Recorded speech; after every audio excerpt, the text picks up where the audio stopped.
Champion series of Adda 24/7. Here in champion series we are preparing for CAIIB June 22 exam. Okay, we are solving all the problems as well as some important questions as well as theory objective questions over here. Okay, so before that, remember this, we are going on with the Felicitation Ceremony on 1st May 12 p.m. for all JAIIB CAIIB pass students in 2022. So if you are the one who has already passed it in this 2022, so definitely register for the same. Adda 24/7 will reimburse your AC3 ticket, okay, and it is at Gurugram. Okay, so now let's move ahead. We are the official partners of Macmillan and IIBF, so and use this code Y432 for purchases on Adda 24/7. Download Adda 24/7 app on your mobile. Also join the YouTube channel Officers Adda 24/7. We are running this batch of ABM, BFM and retail. Okay, the batch is going on. BFM will be starting in the first week of May, so join as fast as possible. Okay, use this code Y432. Remember, BFM is the toughest topic in CAIIB. It's a totally English batch. We'll be solving all the numericals, case studies, plus objective questions, plus theory parts. Okay, so let's move on to our topic. Today's topic is FDI and FPI. Remember, this is in module A. Module A, chapter number 10th and 11th, means relating to budget and relating to GDP. So both the topics combined, this FDI and FPI covers both of them, even the economy, challenges before Indian economy. Okay, so it's in module A, ABM. Let's start. Investment means what? What do you mean by investment? Investment means an increase in the capital of the stock. In the capital stock means increase in the country's basically capital. That is basically investment. It can be an increase in the sense of money or in the sense of anything else also. Okay, generally for countries it's money only. For a country as a whole, investment is increase in the total capital stock of the country, right? Total capital increase. Now stock here doesn't mean only money. Okay, stock means not that physical stock. It can be physical stock, it can be money, it can be real assets. Okay, for individual, investment is the increase in the capital stock owned by him. So for country it's for the country, and for individual it's owned by the individual. So net investment means what? Gross investment minus depreciation cost. So whenever we calculate the net investment done by anyone, we always subtract the depreciation cost from this. Why? Because what is depreciation? Depreciation means wear and tear. Due to wear and tear, the value of that good or that asset decreases. So that's why we have to subtract it. Real investment versus portfolio investment. Now remember, there are two types of investments, that is FDI and FPI. Now FDI is called real investment, portfolio investment is called FPI. Okay, so keep it very clear. Real means FDI. Why is it called as real? Because in real, I'll explain this. Economists talk of two types of investment, real and FPI and portfolio. So let's study FDI first. Real investment. Real investment means increase in the real capital stock. Now real capital stock means what? Real asset. What do you mean by real asset or real capital asset? What do you mean by capital asset? What is the capital stock? Okay, capital good in balance sheet also. What do we consider as a real asset, capital asset? The one on which based on which we will be able to produce something and do some production. Like for example, machinery. Machinery is the real stock. Why? Because based on that machinery, I'll be able to do the production. Okay. Similarly, if you see the shed, factory shed, that is the real investment. Why? Because in that I'll be able to produce something more, right? So real stock means what, or real investment means what? The one based on which I'll be able to do some other production. Okay, the addition of the stock of machines, buildings, materials and other types of capital goods. Okay, portfolio investment. Portfolio investment means basically FPI. Portfolio investment essentially means the purchase of shares of the company. Now understand one important part over here. Purchase of shares of the company, but from whom? From secondary market or from primary market? Okay, what is secondary market? What is primary market? Primary market means directly purchasing it from the IPO. Okay. And secondary market means what? Purchasing it from someone who has already holding it. Means suppose if you are holding the shares of Reliance and if you sell, so that is a secondary market. But if you get something in IPO, LIC IPO is coming up. If you get the shares in LIC IPO, then it will be a primary market. Okay. However, it is only related to purchase of new shares issued by that company. That can be properly termed as an investment, right? Means new shares, IPO, because the company will use the money for expanding its productive capacity. So why should we only consider the primary market as the real investment for FPI? Because that money goes directly to the company. If you sell the shares of Reliance, the money will come to you, not Reliance. So that's why FPI is not included, okay, when the amount is purchased from, when the shares are purchased from the secondary market. Got this point? Purchase of an existing share from another shareholder is not an investment, means FPI. Because in this the company's real stock does not change. Means does the company benefit anything in the secondary market? No. Got it? So what is the difference between FDI and FPI? Just a summary. FDI is a long-term investment. FPI is a short-term investment. Investment in physical assets, investment in financial assets. What does this FPI person do? See here, both are FIIs basically. This is also FII, this is also FII. Financial institutional investor. Okay. So both are FIIs. This is generally a company. Means like Hyundai Motors or Ford India. These are all FDI companies. They have invested in the capital structure of the company and they are making the production over here. So these are all FDIs. And FPI means directly investing in the stock market and going back. Once you earn profit, you go back. But FPI doesn't only mean stock market. It also means this bond market also. But only condition is when the IPO is issued. Invest only in that. Okay. So aim is to increase the enterprise capacity or the productivity or the change control, management control. So in FDI, capacity is increased. If you invest more in land and machinery, so definitely the capacity will increase, right? Similarly, productivity will increase and you can also change the management control because you are working here as the owner of that company, right?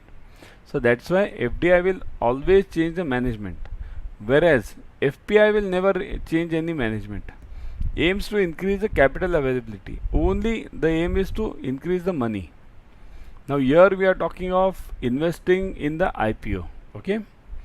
Lead to technology transfers, access to markets and management inputs, right? Technology transfer is a major part. If you are reading the recent newspapers, you will see the major problem or major point which Indian government is stressing is technology transfer. Indian government says make in India, but with the technology transfer, right? So that is very important and that is good for India also, isn't it? Technology transfer, access to markets and management inputs. And FPI results in only capital inflows, only money, nothing else in FPI. Okay. Next,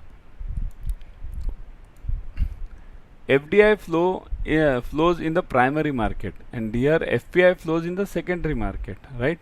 Means this money which comes, it moves primary market in the sense, see this primary means the primary market doesn't mean the stock market, it means the capital market. Okay, means the actual real market, and here it's only stock market. Okay, entry and exit are relatively difficult in FDI. Means how? See here, difficult means suppose if tomorrow Hyundai Motors has a manufacturing unit in India, right? So tomorrow if it says that okay, we'll move out, so is it that easy? But relatively think the one who has invested in shares, entry and exit is very easy for them, isn't it? So that's why FPI is easy to go, FDI is difficult to go. FDI is eligible for profits of the company, that's for sure. If I have invested in the capital of that company, in the machinery, in the assets of that company, definitely I'll ask for the profits. But here FPI is only eligible for capital gains. Means whatever I had bought the shares, at what rate I have sold the shares, and that's it. does not tend to be speculative. There is no speculation involved over here. Why? Because I am doing the real investment, and here speculation is involved, right? Direct impact on employment and labor and wages, right? So direct labor employment will be increased due to FDI, whereas in FPI no direct impact. It's only the stock market which is affected. Okay. Now we'll come to the questions. A surge in capital inflow in India would lead to, means surge in capital inflow. Means if there is a huge capital inflow in India, what will happen? So let's see. Here the question asked is on the role of the Reserve Bank of India. So let's see the choices and let me see how many of you can answer. Surge in foreign capital inflow means what? Huge foreign capital comes in. Sale of foreign exchange by central bank in order to prevent depreciation of rupee. Means here there is a huge supply of dollars. Imagine this. There is a huge supply of dollars. Right? So dollars are in plenty. So again RBI will also sell the foreign exchange. Will this happen? When there is a huge supply from outside, what is the role of RBI? Okay, now that is the question. Purchase of foreign exchange by central banks in order to prevent depreciation of rupee, right? So purchase of foreign exchange in order to prevent depreciation of rupee. Is it that? Or now, by now you might have understood the question is dollars are supplied in huge quantity, so RBI will purchase the dollars. Now I won't read the C and A and C now, because everyone knows that sale is not the answer. So only purchase now. Purchase of foreign exchange by central bank in order to prevent the depreciation of rupee. Okay, or purchase of foreign exchange by central bank in order to prevent the appreciation of rupee. So now B or D? Tell me the answer. Type B or D. Let me see. B or D? Yes.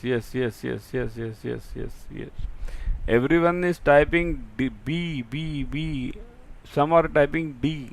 Okay, almost many are typing B, but the correct answer is D. That's what. Why D? Why not B? Imagine the case.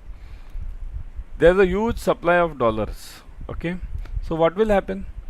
Suppose there is a huge supply of any product in the market. The value of that product decreases. So what will happen? There is a huge supply of dollars. So the value of dollars will decrease. Now if dollars will decrease, who will increase? Rupee. So that is appreciation. So purchase of foreign exchange by central banks in order to prevent appreciation of the rupee. Right? So rupee will increase, rupee will appreciate. That's the point over here.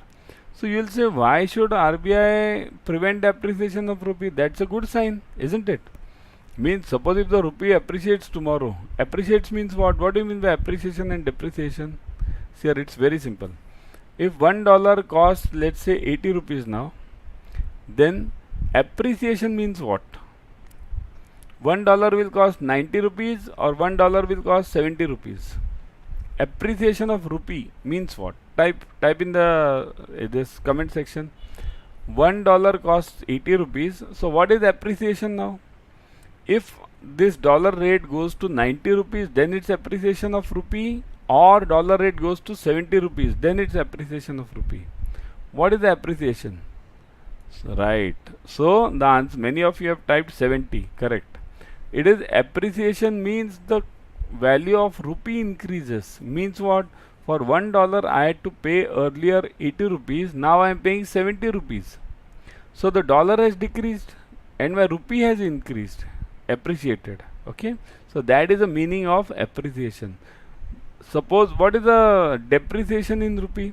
For $1 I had to pay 80. Now if I have to pay 90 rupees, then my rupee has depreciated. Okay. Check the Sri Lankan currency at present, what is going on. Same depreciation, huge depreciation has become. So you'll say, why RBI should prevent depreciation of rupee? It's good sign for economy, means our rupee is getting stronger. But in the long term it's always good, but in the short term it's always difficult. Why? Because there are many exporters in this country. We are basically in export oriented economy. So what happens? We are actually a mixed economy, means what? Export also, and 90% is consumed within India only.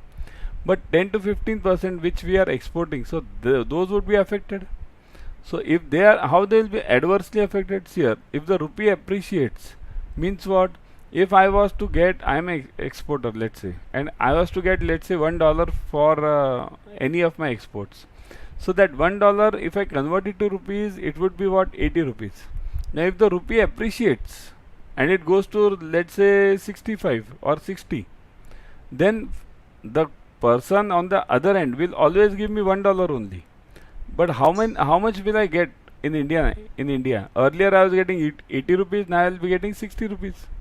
So that is a problem. For exporters it's a problem. That's why RBI always prevents in a short run higher appreciation or higher depreciation of rupee. Okay.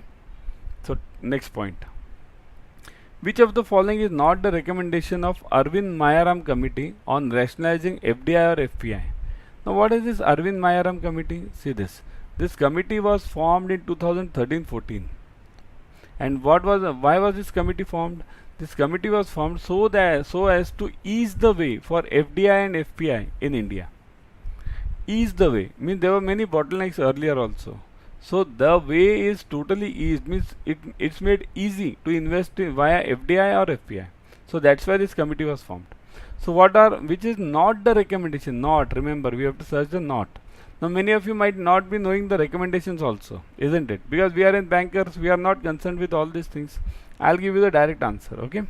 Foreign investment of 10% or more in a listed company will be treated as FDI. That was the recommendation. So Mayaram Committee, Arvind Committee said that any investment beyond 10% in any of the listed company will be treated as an FDI. Clear?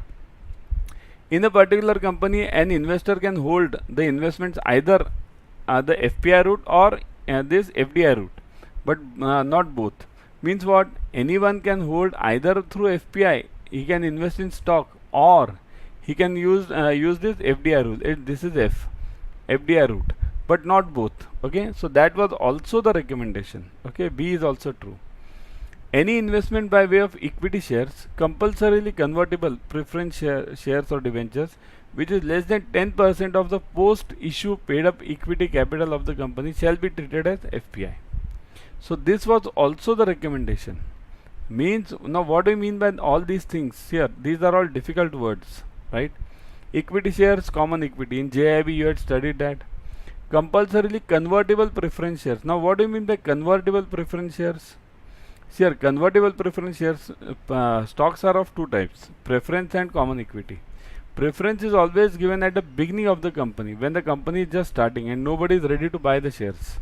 So at that time the owners generally take the preference shares or the near and dear ones. Okay. Now these shares are to be given the compulsory dividends. Okay. You had studied those three qualities: callable, redeemable, right? Redeemable, and that second one was two of them were there, right? Participating, cumulative, redeemable, right? All these things were there in JAIIB accounts. Remember that. Okay. So convertible preference shares means what? These preference shares can be converted into common equity. Okay, which is less than 10% of the post issue, means after the issue IPO. If it is less than 10%, then the capital of the company shall be treated as FPI. Then it will be treated as FPI. So that was also the recommendation. Now 3 are in the recommendation. So D will be what? It will be definitely non-recommendation. But let's read this. On NRI investments in India, the committee recommended treating a non-repayable investment as FDI. Now this is wrong. See here, not only because other 3 are there, but I'll tell you the logic also why this is wrong. The committee recommended treating non-repayable investments as FDI, means any NRI who invests in India and the investment in India should be on non-repayable basis. Now if I am an NRI, I am staying somewhere else and I am investing in India, and non-repayable basis means I won't get my money back, only invest it. Will I ever come to invest? No. So that's why this was never a recommendation of Arvind committee. Okay, so D is the answer. What is GDR? Global Depository Receipts. You had studied this in this ABM, PPB, right? There are two types of depository receipts, three in fact. One is global, second is American ADR, and third is IDR, Indian Depository Receipts. Does anyone know about these? Type yes if you know. Type yes. ADR, GDR and IDR. At least if you know about ADR, type yes. If you know about ADR, type yes. If you know about ADR, how many of you know about ADR? Yes, yes, yes, yes, yes, yes. How many of you know about ADR? Yes. Many of you have written yes. American Depository Receipts and Global Depository Receipts. I'll explain them just. Okay. ADR means what? Suppose imagine you are a resident of India and you want to invest in US stocks. US stocks. Okay.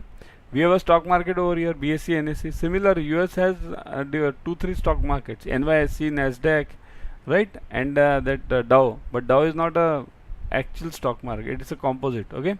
So NYSE and Nasdaq. Let's say these two. Okay. So what happens if you want to invest in the shares of that company in those stock markets? You can't invest. Why? Because you are an Indian person. Point number one.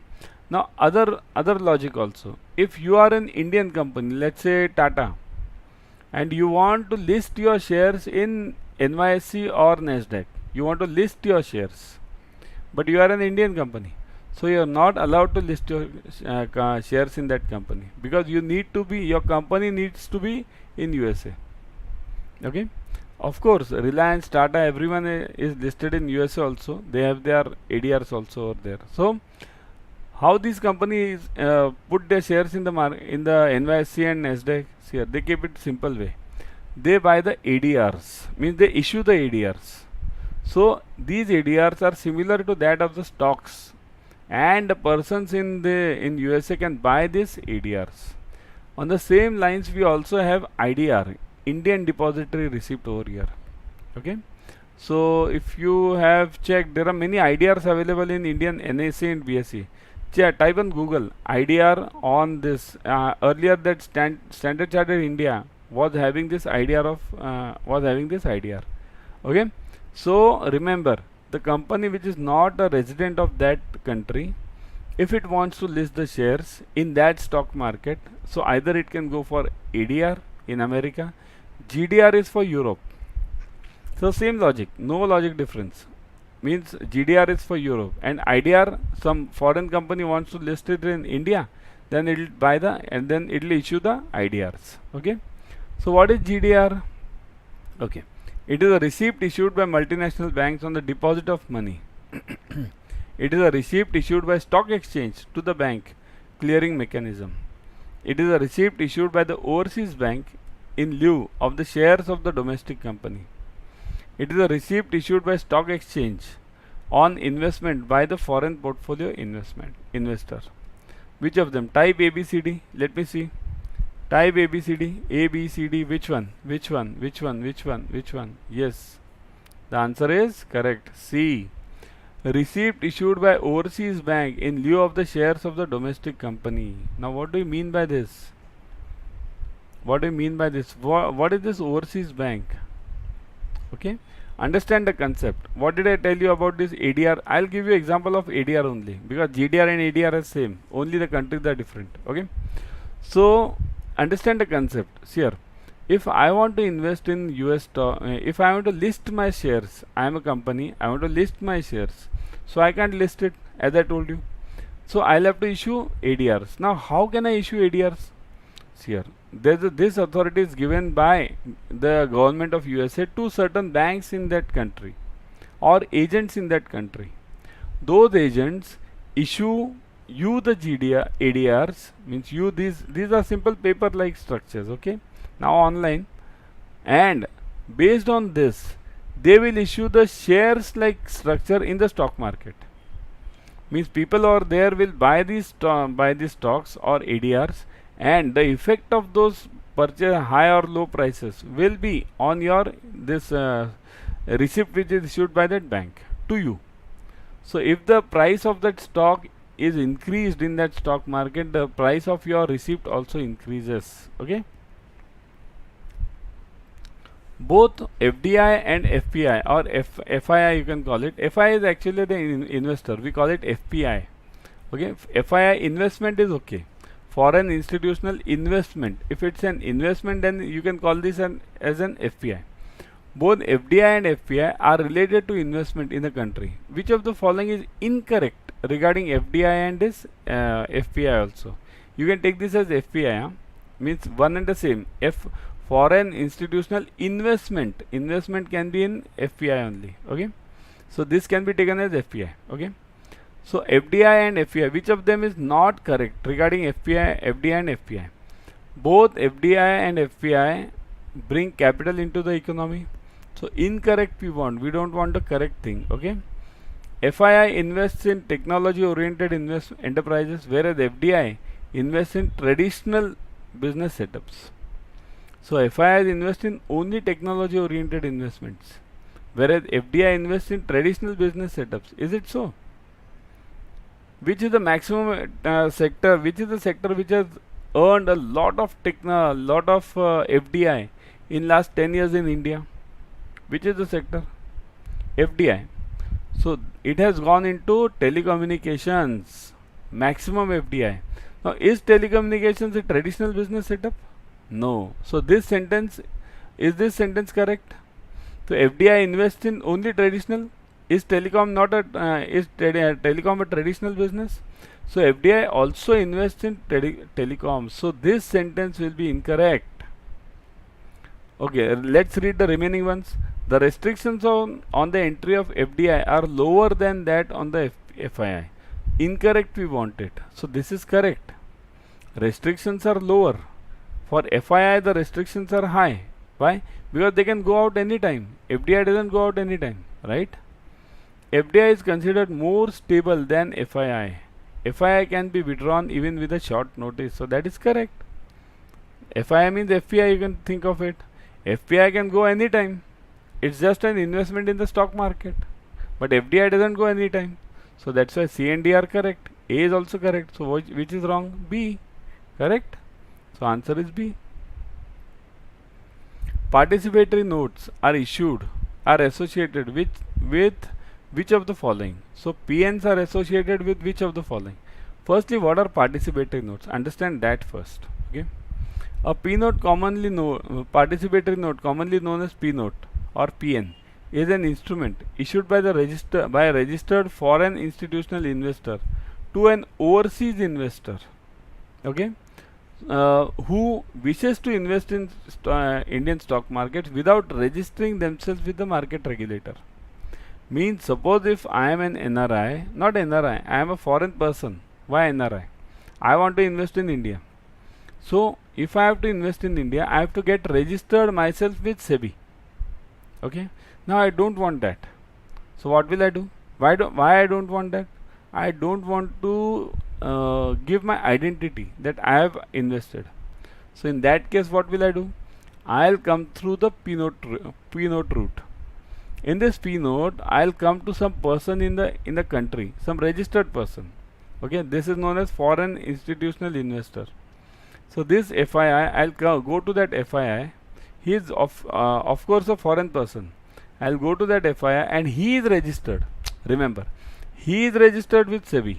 He or she or that company. He is registered with SEBI. So I'll go to him and tell him that okay, take my money and invest it in Indian stock markets. Now he is a registered person.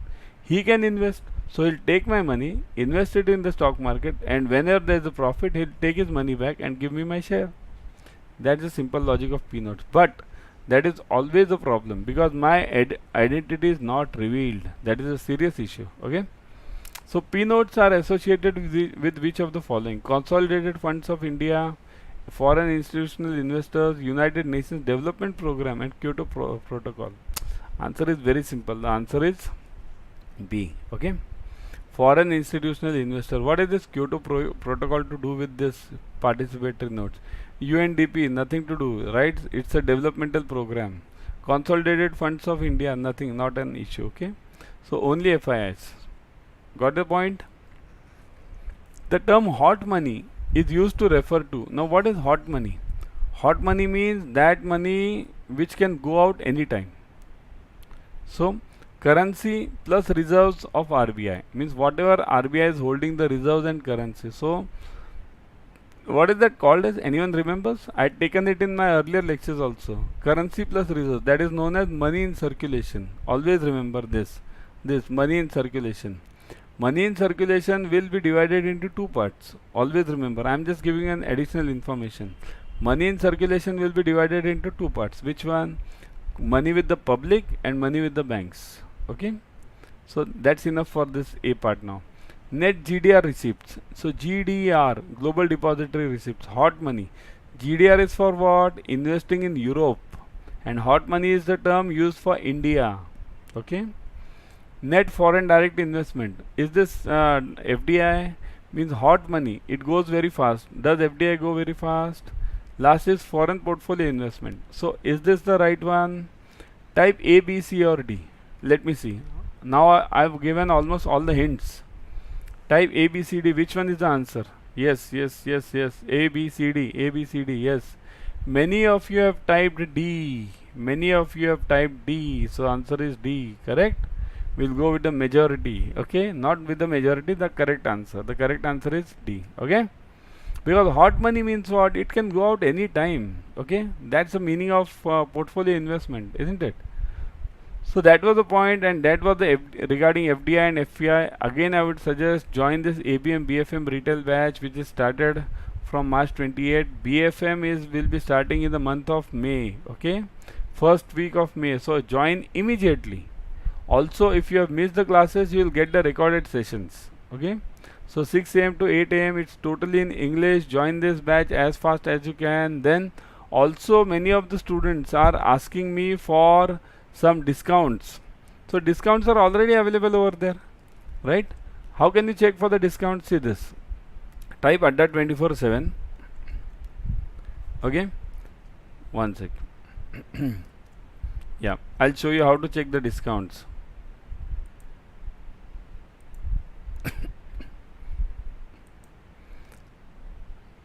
Type Adda 24/7 on your website, or if you are using the app, it's very easy then.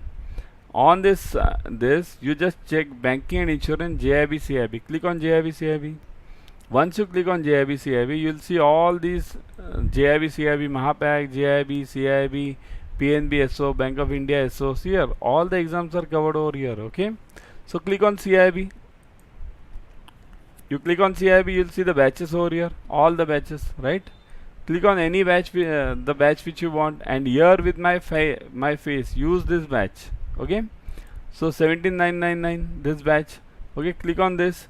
Now you'll see the details of the batch over here, starting when, then 45 plus hours and all these things, right? All the details of the batch means 45 plus hours of retail banking, 120 plus hours of ABM BFM, topic wise mock test, everything you are getting. ABM BFM retail, and at what price? 17999. Now view all the offers. If you view the offer, see this. Now look at the fees, how much it is reduced. Y432.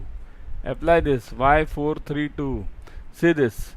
Once you apply this code, 17999 reduces to 4139. Such is a less amount, and this amount, once you clear the CAIIB, roughly you'll get a 1300 increment, roughly 1200 to 1300. So in 4 months you will recover everything, and whatever is remaining is yours after these 4 months. So go for it as fast as you can. Okay, so I'll see you in tomorrow's class again with some new topic. Also importantly, remember, join the class paid batch which is going on, because